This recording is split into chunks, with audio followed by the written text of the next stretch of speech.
If you are serious about leveling up your business so that you have a pipeline of client work that you can serve at the highest level, systems that save you time and money and make you look professional, and people supporting you so that you have more time to focus on the work that lights you up, then I really want you to pay attention today, because I want to help you check your internal belief systems and maybe shed some of those mindset habits that might be keeping you stuck.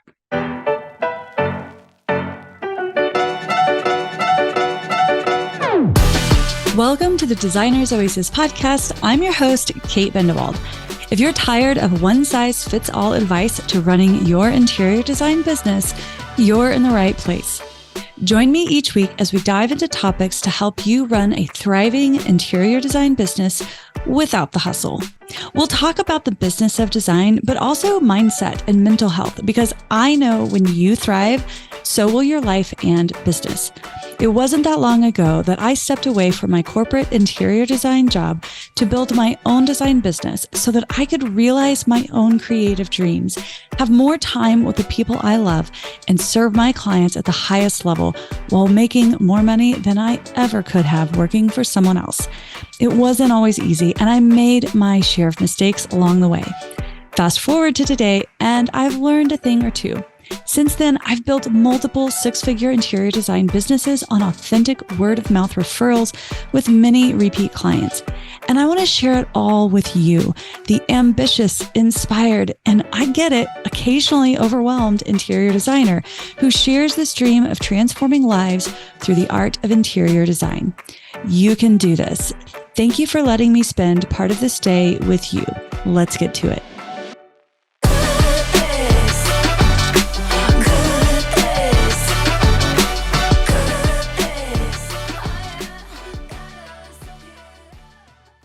Well, hello there, and welcome back to season 3 of the Designer's Oasis podcast. And when I say welcome back, I do mean it, because I took a little break over the summer. My team took a little break over the summer. And while we were definitely working, we've been working on some really cool stuff this summer, but we were definitely able to take some time off. One of my team members, Jackie, moved across country. Megan was off at the beach with her family. I did not go to the beach this summer, but I had lots of quality time with my family, with my kids at the pool in the mountains. And it was really just a delightful and fun summer. And so I'm glad to have my kids back in school. Well, sort of. We are in Denver, and a lot of the schools don't have air conditioning, including my kids. So as you know, these schools were built, well, at least my kids, back in the 50s, and were designed for passive cooling, but it's a lot hotter today than it was in the 50s in August. And so our kids are coming home at noon because of a heat day. Yay. So I thought I'd try to squeeze in a couple of podcast episodes this morning before they get back and all, you know what, breaks loose. So we're back in the saddle, as my mom would say, but sort of. We're having a little bit of a false start to school, but we'll get there. And I'm just glad to be back in somewhat of a routine. So I'm really excited for today's episode. But before we get started, I've got a couple of announcements I want to make sure that you guys are all aware of. First, on September 21st, only inside the Interior Designers Business Blueprint program, inside my membership program, I'm teaching a masterclass called Hiring for Success, 3 Steps to Building a Dream Team. So we're going to talk about how to hire so that you can free up more time for yourself so that you can work in your zone of genius and delegate the rest. I know hiring, especially that first hire, can always be the hardest, but it really is one of your big tickets to being able to do more of what you love, serve your clients at the highest level. And I am team hiring, and hiring can look different for a lot of different people. So we're going to talk about it. We're going to talk about who you should hire, so help you think through and how to identify the right role for your first hire or your next hire. How to write a compelling job description that's enticing and realistic. We don't want to oversell the job. And we're also going to talk about how to onboard your new team member so that they can be successful. So all that's coming up. Again, that's on September 21st, only inside the Interior Designers Business Blueprint program. If you want to learn more about the program, you can go to designersoasis.com/blueprint. So just a quick note, inside the program, every month we have a live, either guest expert or I come in and I do a training, and in September, it'll be me. Every month, we also have a live Q&A. We have a huge resource library for our members, full of templates, scripts, those kind of things. And of course, full access to the Interior Designers Business Blueprint program. And not to mention our incredible Facebook community of big-hearted, kind, smart, savvy interior designers. So we'd love to have you. We have a lot of fun in there. So again, that's designersoasis.com/blueprint. October, I'm going to High Point and we're going to do a meetup. So very informal, very casual. But if you're going to High Point and you want to meet up with me or other Designers Oasis followers, podcast listeners, members, we'd love for you to join us. So what we're going to do, and we're going to iron out the details, but basically, we're going to create probably a WhatsApp group, chat group. So you're going to go to designersoasis.com/highpoint, send us your details, just your name, phone number, and we'll add you to the group chat, and we'll send you information once we iron out the details. But we just wanted to create a really simple and easy way for you to be able to go to High Point and not have to do it alone. Because let's face it, High Point is big, it's massive, it can be overwhelming. So we want to help you find a friend. Maybe you can find somebody to share a room with, maybe share travel with. Somebody to walk around the showrooms with, if you're not already part of some kind of a tour group, because those do exist. So we just want to help you along there. So go to designersoasis.com/highpoint, add your name to the list, and then once we have the details put together, we'll send you an email and we'll let you know how to get connected to the larger group. Okay. Then in November, I am doing the annual master planning workshop for interior designers. And I can't remember if this is the 4th or the 5th year that we've done this, but it's been wildly popular and designers ask for it year after year. And so I'm excited to do it again. It is free if you're inside my program, the Interior Designers Business Blueprint. But what we do inside the, if you're not inside the program, there is a fee to join. And honestly, I don't know off the top of my head how much that is, but we'll have that information rolled out soon. Just put a pin in this, because if you're on our newsletter, if you're in our emails, trust me, you'll get all the information when it comes out. But if you're listening to the podcast, I'm just giving you a little bit of a sneak peek. So the annual master planning workshop is a guided way to help you look back at your past year and see what has been working and what needs to change and what needs to improve, help you identify what do you need to focus on moving into 2024, and we're going to help you get clear on that plan moving forward, especially on what are your revenue goals and how can we back in your services into your revenue goals and sort of reverse engineer that, so that you really have a plan moving forward into the new year. It's really exciting. So again, that's in November. The exact date, pricing, registration, all of that is coming out real soon. Just make sure you're on our email list. Of course, you can find that at designersoasis.com. And if you're a member, if you're inside our program, that is free for members. And then our last announcement is we have a new segment coming to the podcast called Dear Kate. And this is a new advice segment coming real soon. So this is listener submitted questions. So you can send me your questions, and we're going to be having some guests coming on this fall, some interior designers coming to talk about their business story, their business journey, lessons learned. And so whenever you submit your question, we're going to tackle one or two of listeners submitted questions. So think about mindset questions, dealing with challenging clients, whatever kind of question you might have, you can send that to us and we will answer it on the podcast. So if you have a question that you want to send over, go to designersoasis.com/Dear Kate, and Links to everything are going to be in the show notes below. So we look forward to hearing from you and seeing you and all those good things.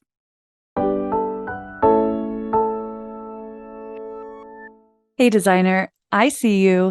You're working hard building your interior design business and you're doing okay, but things could be better. Am I right? Maybe you're struggling to clarify what makes you different. You know, that onlyness factor that sets you apart from other designers in your area. Maybe you have leads, but you're squeamish when it comes to selling and you can't seem to move them from a prospect to a happily paying client. Perhaps every project feels like you're reinventing the wheel because your design processes aren't dialed in. Maybe you're eager to take on the big projects, but you're not sure how to implement full service projects without a team, so you keep playing small. Look, I get it. Running an interior design business, especially on your own, isn't for the faint of heart, but it's totally doable, and the rewards creatively, personally, professionally, and financially are so worth it. If you're ready for a fresh perspective on what it takes to grow without the burnout and overwhelm, I have a special invitation for you. For a limited time, you can catch my new masterclass, the 6-part framework for a thriving interior design business, where I'm laying it all out for you, including the top 3 mistakes so many designers make and why they're stealing your time, your money, and your joy. The secret to getting the best free marketing in your design business. And of course, I'll share my signature framework to building a profitable design business without constantly hustling for new clients. Here's the thing. When I say I don't believe in a one-size-fits-all approach to how you run your design business, I really mean it. It doesn't matter if you want to run a business doing exclusively virtual design, or you want to build a business on a part-time schedule, or you really want to make a name for yourself working with high-profile individuals with a buzzing team that supports you. Whatever your end goal may look like, my framework can help you look at your business with a fresh set of eyes so you can get the clarity you need to know what to focus on right now. And here's the best part. This masterclass is free. Yeah, free. Head over to designersoasis.com/thrive and register now. I'll see you there.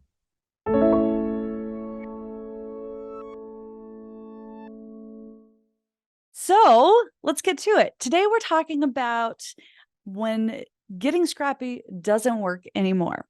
So if you are ready to really grow your business, but you're still running it like you did on day one, maybe you want to hire help to support you, but you're so caught up in the cost that you can't see how that investment's going to pay off.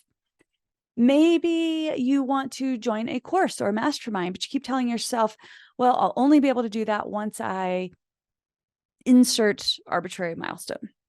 So if you are serious about leveling up your business so that you have a pipeline of client work that you can serve at the highest level, systems that save you time and money and make you look professional, and people supporting you so that you have more time to focus on the work that lights you up, then I really want you to pay attention today, because I want to help you check your internal belief systems and maybe shed some of those mindset habits that might be keeping you stuck. Okay. There comes a time when the only way to go to that next level is to actually invest in your business. And by the way, when we do the annual master planning workshop, we talk about how to look at investments more closely and how to really dial in those numbers. But today I'm going to talk about kind of the big picture. But when it's time to stop being scrappy and start investing in your business, so that's the only way that you're going to be able to go further, faster. And here's the thing. We need to be continually doing this, investing in your business, investing in yourself all the time, even when you reach new milestones. You never outgrow the need to invest in your business or in yourself. You never outgrow the need to invest in your business or yourself. So what do I mean when I say being scrappy? Because I want to be real clear on this. This isn't about being cheap. Okay. I am talking, though, about being frugal or being resourceful, okay? I don't mean it in a negative or a derogatory connotation at all.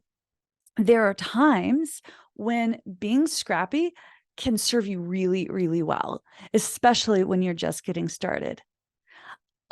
I'll tell on myself for just a moment. I used the student version of SketchUp as a professional interior designer for longer than I'd like to admit before I finally purchased the software outright. And you know what? I felt really good about that, knowing that I was using legitimate software to run my business. But it's what I needed in that moment to get me through. And as soon as I was able to pay for it, that was one of the investments I made is software that I knew would be able to unlock more features so that I could deliver really professional looking drawings for my clients and for my projects. So look, I've done it, and there is a time and a place for being scrappy, but being scrappy can only get you so far for so long. And at some point, being scrappy can go from being resourceful and frugal to becoming a mask for playing small, which means these behaviors are actually going to start to hold you back and keep you from where you're trying to go. So, how do you know if you've crossed that threshold from necessary frugality and resourcefulness into playing small and operating with a limited mindset? So, let's think about some examples. If you're in your early days of business, these might be some things that are happening to you that you may want to think about outgrowing. Okay. So, first, if most of your business is running on free downloads from the internet, that might be a sign that it's time to start investing in your business. If you've yet to invest in any kind of paid software, such as a customer service, a CRM tool, or project management software, um, that might be a sign that that's one of your next steps, is to invest in some software that's going to help you keep your business more organized, make you look more professional to your clients, those kinds of things. Maybe anytime you run into a snafu or a question about your business, you turn to a free Facebook group for advice, which, let's be honest, there's a time and a place for that. And I certainly have done my fair share of that. And there are some really kind and well meaning and smart people in those groups that can help you out. But they don't know your business. They don't know your journey. They're really just strangers that happen to be in the same industry as you. So you can get sort of a mixed bag of well-meaning responses, but they're not always tailored to what you need in your business. So